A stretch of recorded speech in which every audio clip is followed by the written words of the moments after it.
All right, so today we are cooking some turkey.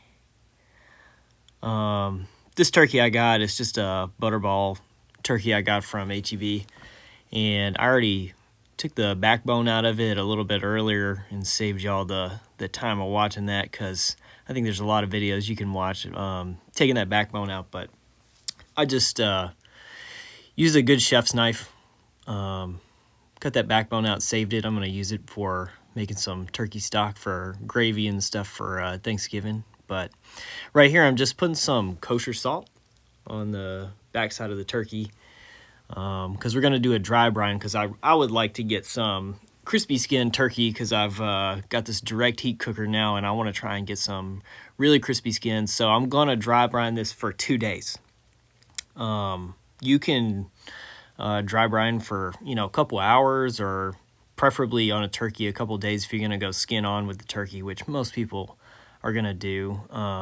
So I'm just putting some kosher salt on there, and I didn't put too much on that backside because most butterballs already come in a solution, so they're already a salt solution, so they already have plenty of salt in that brine that's kind of already in the bag. So I don't want to oversalt the actual meat, but I do want to put quite a bit on the skin because I do want that skin to get pretty dry.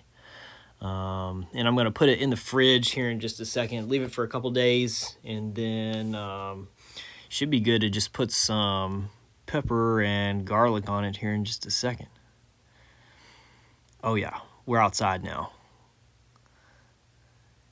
And let me just say, if you watch that Chateaubriand video, my advice was really good to season over the sink. If you ever season outside in the rain and it's windy outside, it's really hard to get that seasoning to stick on there or to try and get it to land where you want it to land. The pepper fell okay on this, but the garlic was just tough to get on there because it's such a fine granule. The wind just caught it. You'll see it in a minute. It's blowing everywhere. But I like to go salt, pepper, garlic on turkey because I think it's a pretty classic flavor that a lot of people are not going to be off-put by. Salt, pepper, garlic, most people are good with. So that's what I like to go with for Thanksgiving. If you have a lot of people over,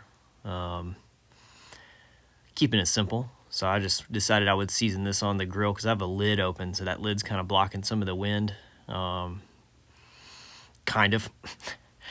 I like the pepper on the top a lot. I go a little heavier on this side. I think it looks really good in the presentation, and you'll see it when it's like done cooking. I think the pepper looks really nice on there. I actually put too much garlic on this, I think. It was really garlicky, and it's just because I was trying to fight the wind with it. I should have seasoned inside. So takeaway for Thanksgiving, season inside. Don't season it outside. So this is my Chud Box kind of replica, if you will. Basically, I have like 18 inches or something like that between the coals here and the grate. So I'm just burning down some coals in my offset and then shoveling them into the chamber here. Just trying to keep it kind of started out a little bit cooler, like 250. I'm trying to get it like 300, 325. So started out a little cooler, and then I just did 30 minutes to just kind of try and get the pepper and garlic set on the skin a little bit, and then I flipped it over. So I just did 30 minutes at 250 and then flip, and then try and just get as much color on that skin as you can get. You just let it rock. Oh yeah, I don't know if you guys know this, but cooking in the wind for barbecue is really hard. It would be nice if I had something to block that stack so that the heat can kind of rise better. But basically, if you're cooking in the wind, best advice is try and block that stack if you can. I couldn't do it here.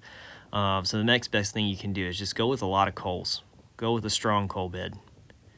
But the color's looking pretty good here. It was like running 300 for like an hour and a half, 2 hours, something like that. And then I just use these little pieces of napkin to flip it over. And the color's looking pretty good. Looks pretty good. I think we need to check the temperature. I like to check in the breast because the thighs are going to be over. They're just thinner. They're going to be higher up, but they need to be higher up in temp. they can go to 200s, no problem. They're not going to be dry because they have a lot of tissue in there, interconnective tissue that's going to break down, and they'll be really good. But you want that crispy skin on the breast, and you want the breast to be cooked correctly. So this one went just a little bit longer, and then I pulled it. Pulled it like, it was like 155 in the deepest part. And then this is me just trying to kind of piece it out the way I'd want to piece it out at Thanksgiving, you know. The bird presents really well if you have it spatchcocked. I think it looks really good. So I just took those off, just the leg, thigh. Those are easy to get off when you have it spatchcocked. You're just getting through the skin right there. And then I kind of pull the wings because then you can feel where the joint is. If you kind of go ahead and pull that wing, then you can feel with the knife where to go down, and you can separate a lot easier. And there you go. And then the part that everybody wants is usually the white meat for Thanksgiving, I feel like, at least in my family. So basically I'm just trying to find that bone in the center and follow it as close down as I can, because I don't want to leave a lot of that white meat on, because that's what most people are going to eat. And I'm trying to keep that skin intact too, if best I can. Don't want it to slide off, but just trying to get down and then kind of go right here, going under. Try and remove each breast off of the bones here. Bam. Look at that. That's some good color. I think you see me trying it in a second, but that is the best turkey, whole turkey I've cooked. I like the direct heat. It's just clean. Again, I go a little lighter with the garlic powder. Well, it was just kind of flying out. Save that. Save those bones if you do a cook early. Save those bones for making stock. So I got all mine, and I threw them in the freezer, and I'll just put them in a pot and make some stock with them for later. Just slicing it up against the grain.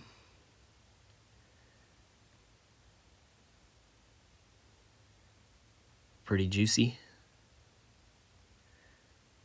And I also like this method because it was so quick. You know, usually an oven roasted turkey can take a little bit longer. But if you go direct heat, you're getting that radiant heat right off the coals. Tastes pretty good. It's quick. And there you go.